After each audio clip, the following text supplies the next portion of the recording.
अक्सर ग्रामीण इलाकों में भूत प्रेत और आत्माओं से जुड़ी बहुत सी अफवाहें फैली होती हैं, मगर कुछ बातें महज अफवाहें नहीं होती, उनके पीछे भयानक कहानियां छिपी होती हैं। रजतपुर पहाड़ी इलाके में बसा एक छोटा सा ग्रामीण गांव। अमावस की रात थी।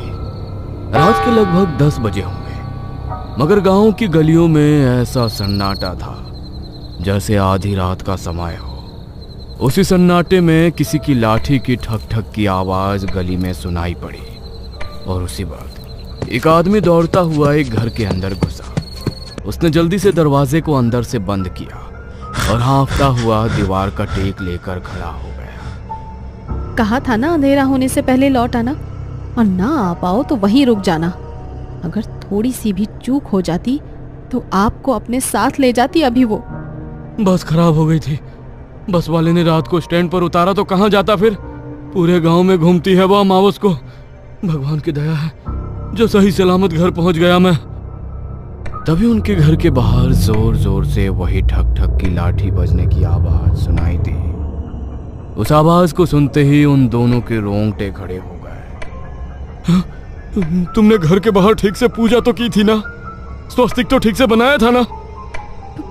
पूजा? लेकिन घर में तो सूतक लगी है ना। पिछले हफ्ते ही तो ताऊ जी गुजरे हैं। 40 दिन तक घर में कोई पूजा नहीं कर सकते। मीरा की ये बात सुनकर मदन के पसीने छूट गए। तभी उनके दरवाजे पर उसी लाठी से दस्तक हुई। सुबह उनके घर के बाहर काले कपड़े में नींबू, मिर्च, राई, सिंदूर, सारी टोटके की सामग्री रखी थी जिस पर खून की बूंदें टपकी हुई थी। गांव वालों को वो टोटका देखते ही स्थिति का अंदाजा हो गया था। उन्होंने जैसे ही उनके घर का दरवाजा खोलकर देखा तो मदन और उसकी पत्नी दोनों मृतावस्था में घर के फर्श पर गिरे हुए थे। उनकी आंखें ऊपर पलटकर सफेद हो चुकी थी और जीभ नीली होकर बाहर लटकी हुई थी। उस दिन से गांव में फैला उस डायन का खौफ और ज्यादा बढ़ गया और गांव में चाहे किसी के घर में सूतक लगा हो या कोई भी अनहोनी हुई हो, अमावस के दिन घर के बाहर पूजा और स्वस्तिक का चिन्ह बनाने की रस्म बहुत महत्वपूर्ण हो गई। 20 साल बाद ये सब अपने घरों के बाहर आज पूजा क्यों कर रहे हैं मामी? कोई त्योहार है क्या आज? त्योहार नहीं बेटा, अमावस है। अमावस के दिन गांव में डायन भटकती है और अगर घर के बाहर पूजा करके स्वास्तिक ना बनाओ तो घर पर टोटका कर देती है और उसका वो टोटका उस घर में किसी को जिंदा नहीं छोड़ता। कहते हैं कि आज से लगभग 30 साल पहले इस गांव में एक औरत अपने बेटे की मौत के बाद पागल हो गई थी और उसे वापस जिंदा करने के लिए उसने डायन तंत्र सीखा और लोगों के घरों के बाहर अमावस की रात को टोटके करके रखने लगी। जिसके भी घर के बाहर वो टोटका करके रखती थी, अगले दिन उस परिवार के सारे लोग मरे हुए मिलते थे। गांव वालों का कहना था कि इन लोगों की बलि देकर वो अपने बेटे को जिंदा करना चाहती है। इसीलिए एक रात गांव वालों ने उसे रंगे हाथों पकड़ लिया और गांव के चौराहे पर उसे मार डाला। लेकिन मरने के बाद भी उसकी आत्मा गांव में हर अमावस भटकती रही और वही टोटके हर अमावस होते रहे। लोगों ने इसका निवारण करने के लिए एक बड़े ही सिद्ध पंडित जी से बात की तो उन्होंने इसका निवारण यही बताया। अमावस के दिन घर के बाहर पूजा करके अगर स्वास्तिक बना दिया जाए तो इसकी सकारात्मक शक्ति से वो कोई टोटका कर ही नहीं पाएगी। क्या मामी, आप भी आज के जमाने में भी ऐसे अंधविश्वास में मानती हो आप? ऐसा कुछ नहीं होता। तुम शहर में रहते हो बेटा, इसीलिए इन बातों पर यकीन कर पाना तुम्हारे लिए मुश्किल है। लेकिन हर अमावस को उसकी लाठी की आवाज सुनाई देती है सबको। मैं भी बस अभी पूजा करने ही जा रही हूँ, अंधेरा होने वाला है। सावित्री पूजा करने जा ही रही थी, तभी महेश के जोर से चीखने की आवाज आई। वो लोग भागकर उसके पास गए तो महेश सीढ़ियों से नीचे गिर गया था और उसके माथे पर गहरी चोट लग गई थी। उनके माथे से काफी ज्यादा खून बह रहा था। मामा जी के सर पर तो बहुत ज्यादा चोट लग गई है मामी जी, इन्हें तो हॉस्पिटल लेकर जाना पड़ेगा। हाँ जतिन रागिनी, मैं तुम्हारे पापा को लेकर हॉस्पिटल जा रही हूँ। तुम लोग घर के बाहर पूजा करके स्वास्तिक बना देना। और सुनो, पूजा करने के बाद सारे खिड़की दरवाजे बंद कर लेना, और चाहे कुछ भी हो जाए घर से बाहर मत निकलना। मैं तुम्हारे पापा के साथ हॉस्पिटल से कल सुबह ही लौटूंगी। सावित्री महेश को लेकर अस्पताल के लिए निकल गई। उसने पूजा की थाली तैयार कर रखी थी। रागिनी जैसे ही अंदर पूजा की थाली उठाने के लिए गई तो उसमें रखा कपूर नीचे गिर गया। जतिन, रागिनी, वरुण और उसकी बहन सोनाली सब घर के बाहर थाली लेकर पूजा करने के लिए गए। उन लोगों ने वहां पर पूजा तो कर दी, लेकिन पूजा की सामग्री में कपूर नहीं था और स्वस्तिक बनाना भी उन लोगों के ध्यान से उतर गया। पूजा करने के तुरंत बाद उन्होंने घर के सब खिड़की दरवाजों को अंदर से बंद कर लिया। आपने इतनी जल्दी घर को बंद क्यों कर दिया? कम से कम खिड़की तो खोल लो, बहुत घुटन हो रही है। नहीं दीदी, माँ ने बताया ना आज की रात कितना खतरा रहता है सब गांव वालों को उस डायन से। उन लोगों ने भी उनसे ज्यादा सवाल जवाब नहीं किए और सब साथ में बैठकर मूवी देखने लगे। सावित्री का भी कॉल आया कि महेश की तबीयत अब ठीक है।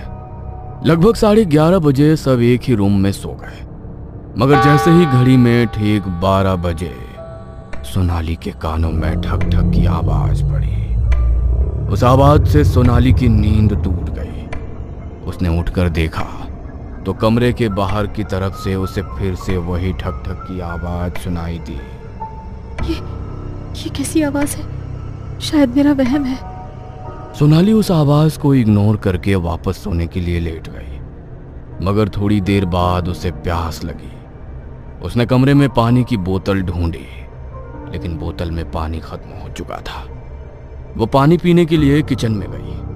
तभी उसे अपने पीछे से फिर से जमीन में लाठी बजने की आवाज सुनाई दी और एक आवाज उसके कानों में पड़ी। बहुत प्यास लगी है, मुझे भी पानी पिला दो। वो आवाज सुनते ही सोनाली के हाथ से पानी का गिलास छूटकर नीचे गिर गया। वो जैसे ही पीछे मुड़ी तो काली साड़ी पहनी एक बेहद बूढ़ी औरत, जिसका चेहरा पूरी तरह झुर्रियों से भरा था, बाल बुरी तरह बिखरे हुए थे और उसके हाथ में एक लकड़ी की लाठी थी जिसे वो बार बार जमीन पर मारती जा रही थी। अचानक देखते ही देखते उसकी आंखें पूरी तरह ऊपर को पलटकर बिल्कुल काली हो गईं। सोनाली उसे देखकर बुरी तरह डर गई। उसने चिल्लाने की कोशिश की, लेकिन उसके गले से कोई आवाज निकली ही नहीं। कितनी भी कोशिश कर लो, अब कोई तुम्हें मुझसे नहीं बचा पाएगा। बहुत सालों से इस गांव में किसी को शिकार नहीं बना पाई मैं। आज अपने शिकार को अपने हाथों से जाने नहीं दूंगी मैं। डर के मारे सोनाली पूरी तरह पसीने से भीग चुकी थी। खुद को बचाने के लिए वो वहां से अंदर की तरफ भागी, मगर वो दरवाजा अब अंदर से बंद हो चुका था। बेकार कोशिश मत करो, नहीं बचा पाओगे खुद को मुझसे। यहाँ का हर रास्ता अब तुम्हारे लिए बंद है। अब तुम सिर्फ मेरे साथ जाओगी। खुद को बचाने के लिए सोनाली इधर उधर भाग रही थी, मगर घर के एक कोने में उस डायन ने उसे घेर लिया और उसके ऊपर पूरी तरह झपट पड़ी। घर में सोनाली की तेज चीख गूंजी और उसकी आवाज से सबकी नींद टूट गई। ये तो सोनाली की आवाज थी। कहां पर है सोनाली? सोनाली को ढूंढने के लिए वो तीनों कमरे से बाहर निकले, लेकिन सोनाली उन्हें कहीं भी नहीं मिली। ऐसा कैसे हो सकता है? आधी रात को सोनाली घर से कहां गायब हो सकती है? कहीं उसे कुछ हो तो नहीं गया है?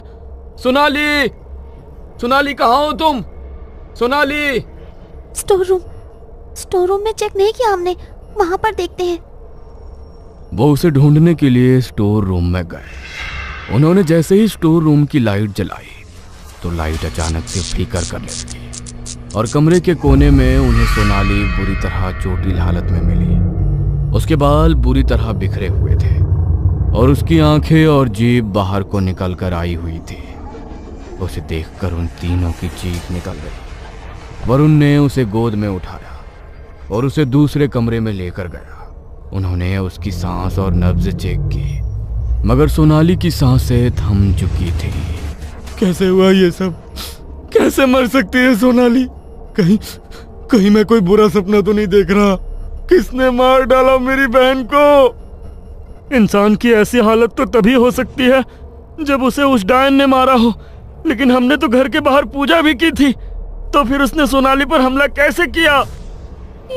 इसका मतलब जरूर पूजा करने में हमसे कोई चूक हुई है, और अगर उसने सोनाली को मारा है तो इसका मतलब वो हमारे घर के अंदर घुस चुकी है। वो हमें भी नहीं छोड़ेगी। मुझे बहुत डर लग रहा है भैया। अब क्या करेंगे हम तो जानते भी नहीं ये सब क्यों हुआ है। सब तो ठीक से किया था हमने। तभी घर में फिर से वैसी ही लाठी बजने की आवाज आने लगी। उस आवाज को सुनकर उन तीनों के रोंगटे खड़े हो गए और जतिन ने दरवाजे को अंदर से कड़ी लगाकर बंद कर लिया। लगता है कोई बहुत बड़ी भूल हुई है हमसे, और इसीलिए वो डायन हमारे घर के अंदर प्रवेश कर गई है। हमें खुद का बचाव करना होगा। मैं भानु काका को फोन करता हूँ, शायद वो हमें इसका कोई निवारण बता सके। जतिन ने जल्दी से गांव के पंडित भानु काका को फोन किया और उसे सारी बात बताई। तो उसकी बात सुनकर पंडित जी भी बुरी तरह डर गए। तुम लोगों ने ठीक से पूजा तो की थी ना, और पूजा करने के बाद घर के बाहर स्वस्तिक बनाया था ना? स्वस्तिक? माँ ने कहा था कि पूजा करने के बाद बाहर स्वस्तिक बना देना, लेकिन अंधेरा होने के डर से हमारे दिमाग से वो बात ही निकल गई। अब हम क्या करेंगे काका? हे भगवान, ये क्या किया तुम लोगों ने? बहुत बड़ा अनर्थ हो गया है ये। उस डायन को काबू करने का बस हमारे पास ये एकमात्र तरीका था। पता नहीं अब कैसे मैं तुम सबको उससे बचा पाऊंगा।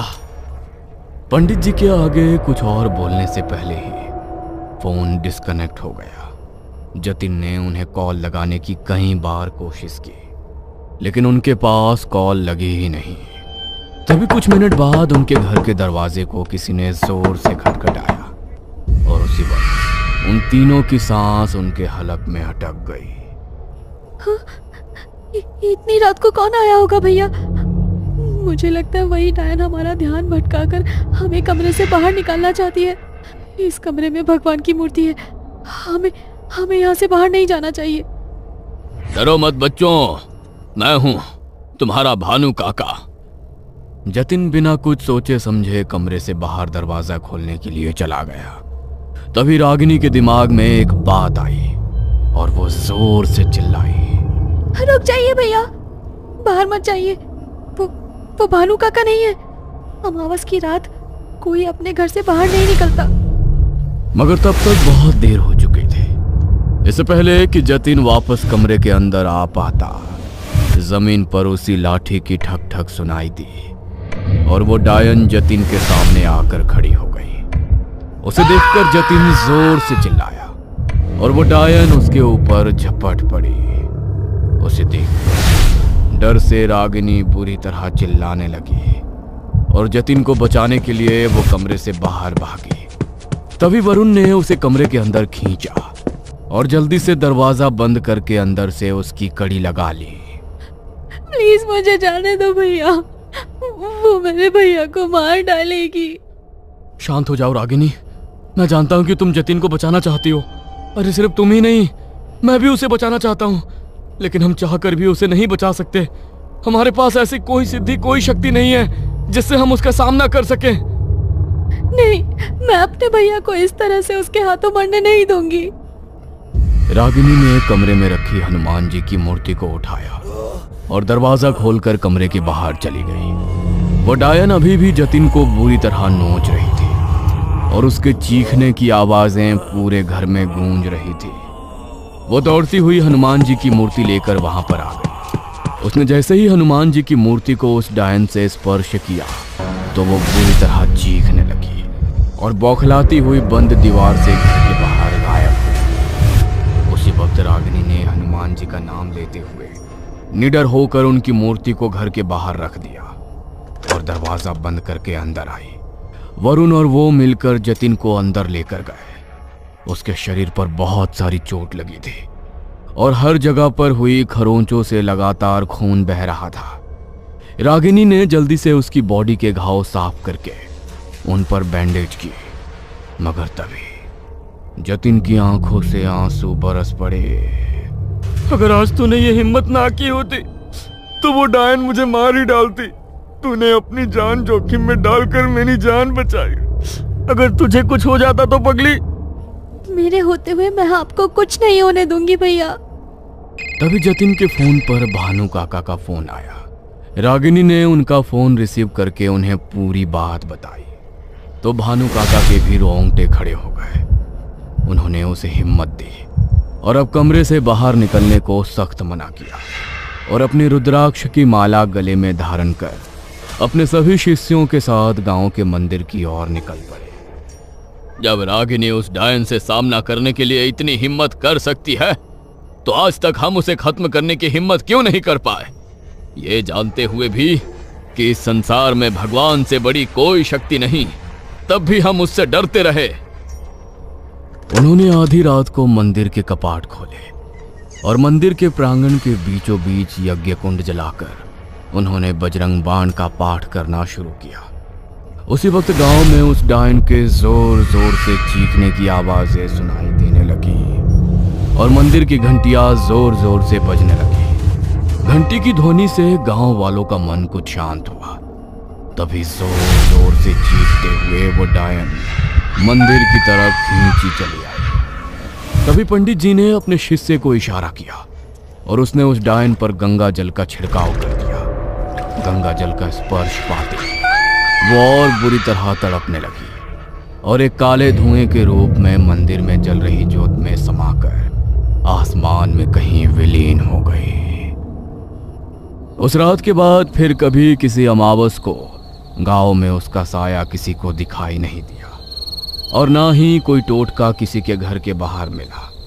गांव में सब हादसे होने भी हमेशा के लिए बंद हो गए, मगर उस एक रात ने सोनाली से उसकी जिंदगी छीन ली। काश वो उस रात कमरे से बाहर ना निकली होती या उसकी चीखें अगर उन लोगों तक पहुंच गई होती तो आज शायद वो भी जिंदा होती।